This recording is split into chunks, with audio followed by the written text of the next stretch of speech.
at midnight, and I'm thinking about, all right, where did this all start? Because it couldn't have been 6th grade. That seems too young. I think in 6th grade my problem was more that I was like afraid of the dark, and it was like the first time I was like away from my parents. It's a combination of a lot of things. So I don't think I was having trust issues quite yet then.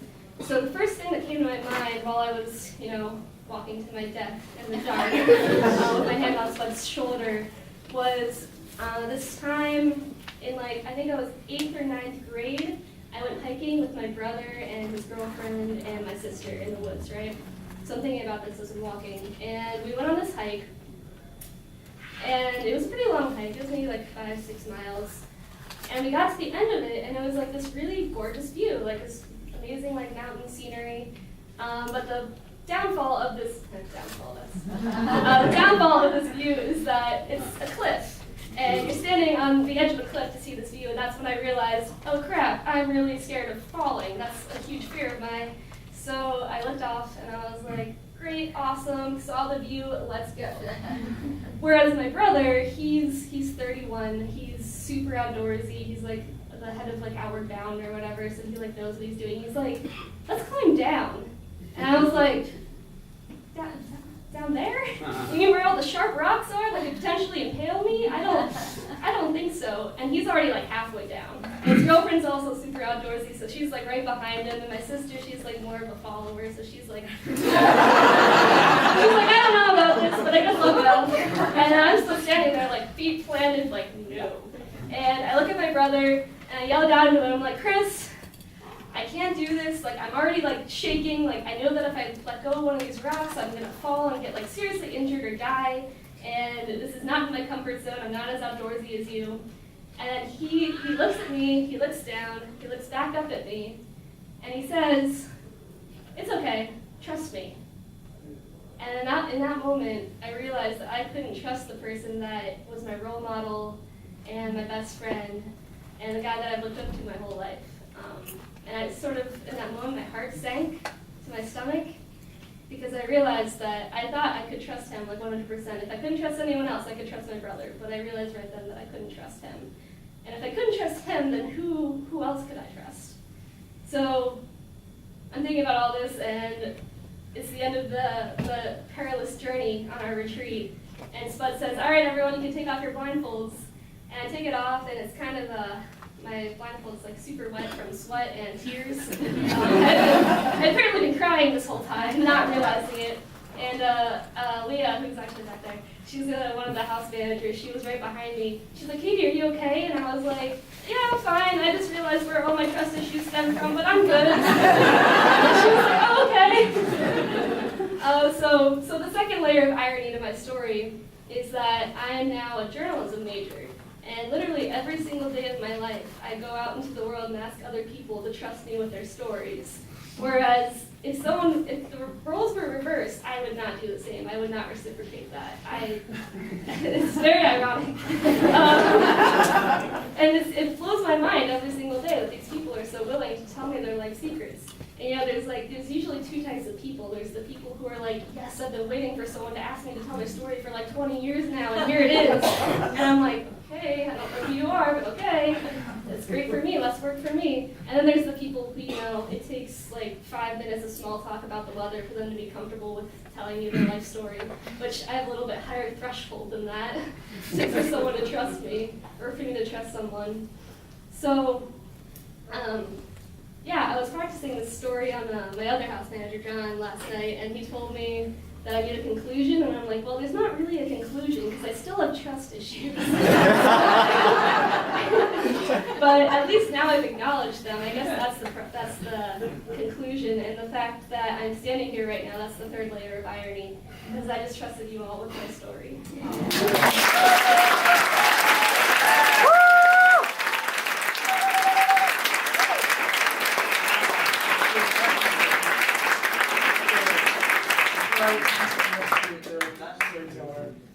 Short story number one for me, and my theme is being Chinese or being a stranger in a strange land.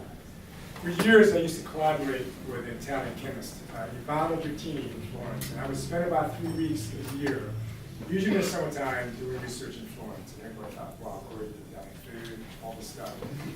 So the first time I was there, about two and a half weeks in, after eating all this wonderful Italian food, I just had to confess I started missing Chinese food. The rest of the no, I can't do this. I can't be influenced by Chinese.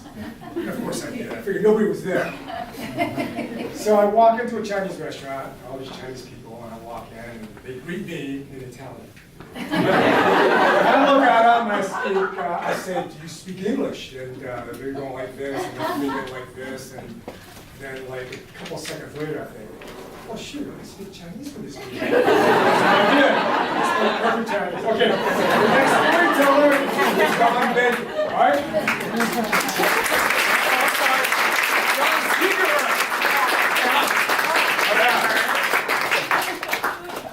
Okay, is this gonna be tall enough for me? It doesn't matter, I have a big loud voice. All right, I did my short story first. He said I had to say something that was interesting, and I cannot think of anything interesting. I really can't, except I know. What? Like the peanut gallery, okay. And I thought, well, I can still do the splits. All right, let's see it. But then I'm thinking I should probably do it, but I probably split my pants. Do it. If I split my pants, then I'll have another really good story. Are you ready? Yeah, all I split right. my pants. I am wearing underwear. I didn't warm up, so it might not be that good. I really hope I don't split my pants. But and I just split my pants. Oh my gosh.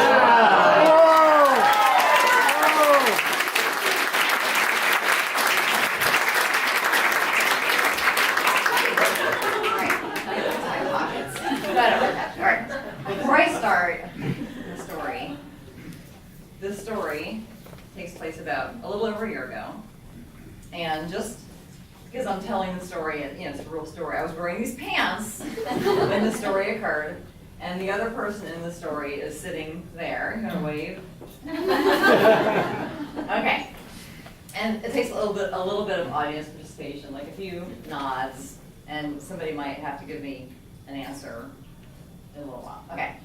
So this is the nodding part. Do you like to be the center of attention?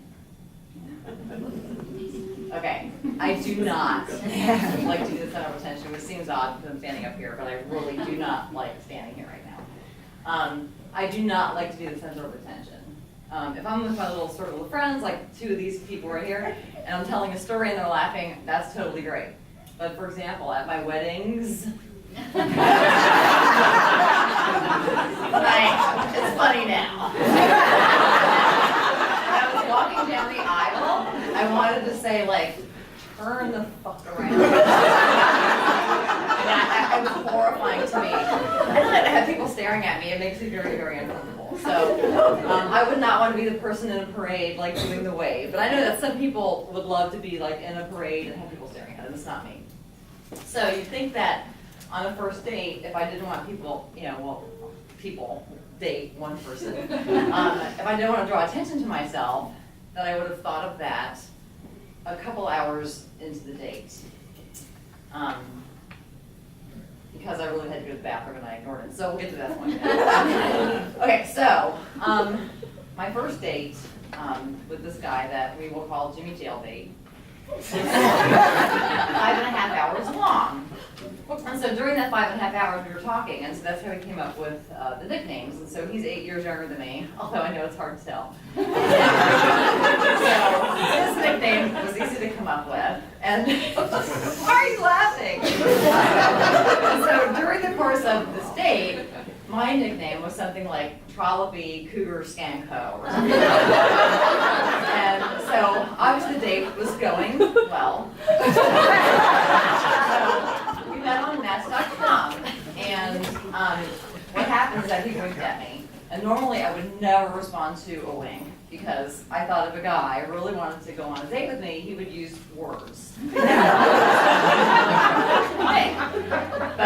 what I failed to mention is I had been on Match.com for like 8 months, and by that time I was no longer fresh meat. And so it was like, it was really, really sad. And so I was either getting messages from like 26-year-old guys who wanted to meet a magical MILF, or it was like guys, and in their profile, literally, their selfies had pictures of actual toilets. So my dating went and so when Jailbait over here winked at me, I read his profile, and I was like, oh, this profile's great. But it probably wasn't really great, but I was just desperate, so.